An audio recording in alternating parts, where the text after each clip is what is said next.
The Virginia summer air clung to my skin like a bad memory as I pulled up to my parents' driveway. The familiar colonial house glowing under the porch light like a stage set for another family performance. I sat there for a moment, engine idling, staring at the windows where shadows moved like ghosts of old judgments. My name is Sophia Nguyen, and just 6 weeks ago, I'd been the golden child in my own mind, marketing director at Apex Innovations, pulling in a solid 6 figures, crafting campaigns that turned startups into household names.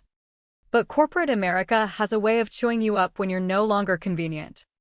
They called it a strategic pivot. I called it a knife in the back.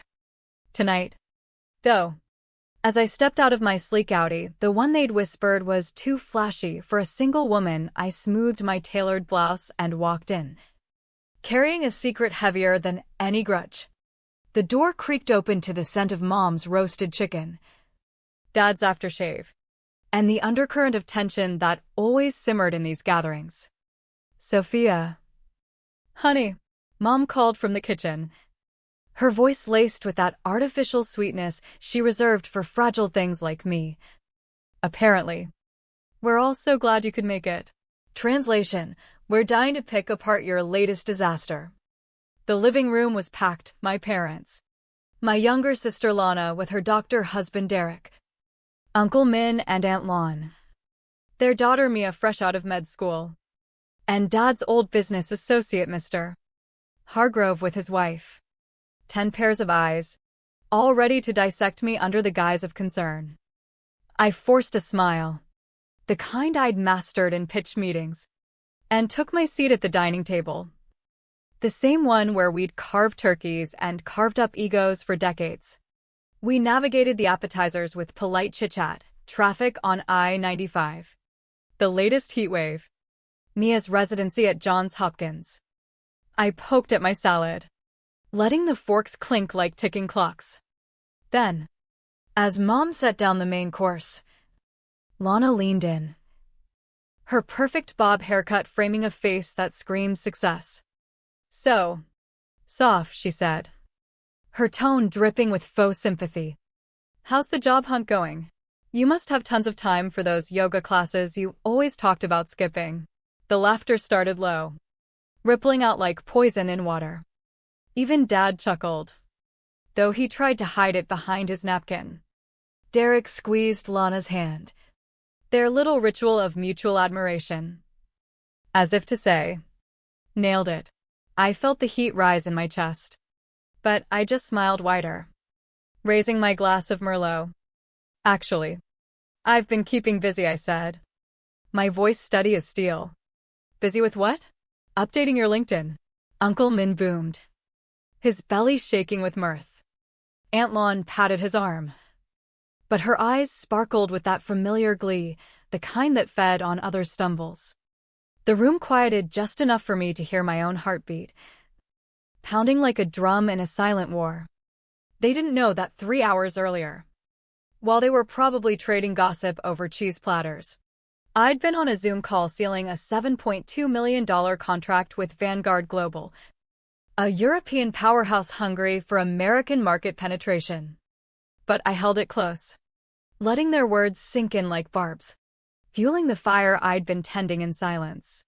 The memories crashed over me then, unbidden, as I cut into the chicken. Growing up in this house meant navigating a minefield of expectations, where Lana was the prodigy and I was the try-hard. She aced Harvard Med while I clawed through community college then state uni, building my career brick by brick. When I landed my first big promotion at 28, they toasted Lana's residency instead. "Sophia's doing well too," Mom would say vaguely, like my achievements were footnotes. Now, with the roast turning to ash in my mouth, they rewrote my history again. "Remember when Sophia wanted to be a pilot?" Aunt Lon giggled. "She drew airplanes all summer until she learned about the physics exams." Lana chimed in. "Or the baking phase. She burned 3 batches of cookies before giving up." They laughed, erasing the fact that I'd turned that phase into a side hustle that paid my tuition. I sipped my wine, letting the bitterness mirror my own. The divorce at 31 had been their favorite feast, gathering like crows to peck at my impulsive marriage to a guy who couldn't handle my ambition.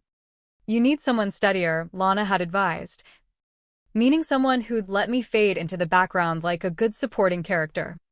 Tonight felt like an echo. Their pity a weapon disguised as love. Mr.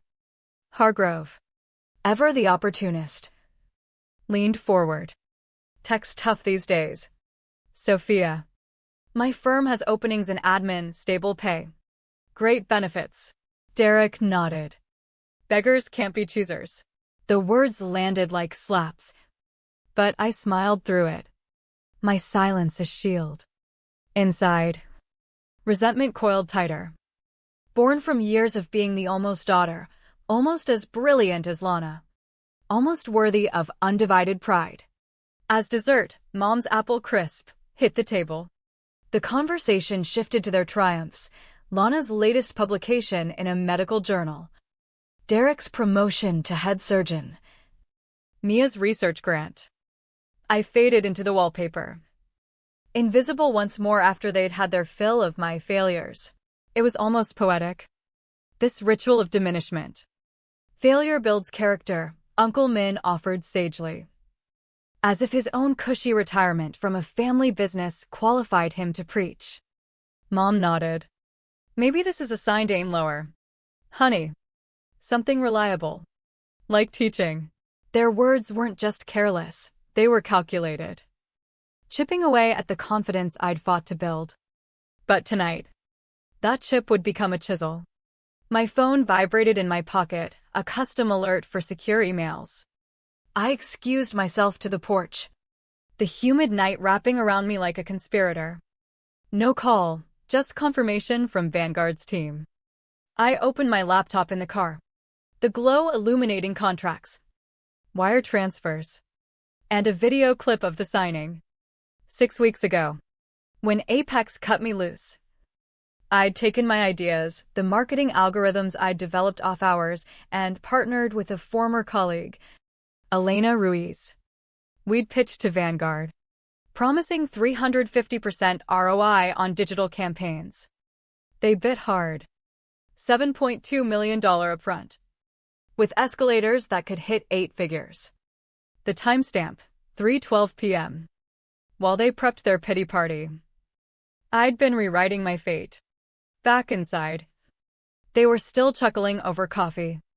I slipped into my seat, USB drive burning in my palm. Everything okay? Mom asked, her brow furrowed in feigned worry. Just work stuff, I replied. Derek snorted. Work? On a Saturday? Dedication's great. But, he trailed off, smirking. Mr. Hargrove, sensing blood, pressed, what's next for you? Sophia? Freelance gigs. Perfect opening. I pulled out the drive. Actually, I've closed something big today. But I'm sure you're all tired of my drama. Nonsense, Dad said, though his eyes screamed otherwise. We're family. I led them to the TV, plugged in, and hit play. The screen lit with Vanguard's virtual boardroom, me, poised, unveiling slides on revolutionary ad tech. Our platform cuts acquisition costs by 52%, my voice echoed. Gasps rippled as the contract appeared, $7.2 million bold and bright. Phase 1 funding, the CEO boomed. With commitments for more. The room froze, their faces a mosaic of shock. Lana's smile cracked. How did I turn betrayal into this? I finished, voice low but lethal. By realizing silence is power. You mocked my fall, but I rose in the shadows. The air thickened with unspoken regrets. Mom stammered. We didn't know. You never asked, I shot back. You assumed I was broken. Dad's eyes darted, calculating what this meant for his bragging rights. Lana tried. This is. Congratulations. But recording without, all consented, I cut in. Unlike your backhanded digs. Derek paled, his surgeon's ego deflating. The betrayal stung deepest from them, the family who'd promised blood ties but delivered conditional scraps. My heart ached. Not from loss, but from the price of staying silent too long, eroded self-worth. Buried rage. What's next? Mia whispered. Genuine curiosity breaking through. Empire building, I said. Showing emails from Google and Meta Scouts. Keynotes. Expansions. Without waiting for approval that never came. Uncle Min protested. We've supported you. Tolerated, I corrected. Support would have been belief. Not benchmarks against Lana. The silence screamed their guilt. I'm done shrinking, I declared. Grabbing my coat. This family's doubt fueled me. But now it costs you me. Mom's tears fell. Don't go like this. I'm not going, I said. I'm arriving elsewhere. As I drove away. Their calls lit my phone, desperate voicemails pleading reconciliation.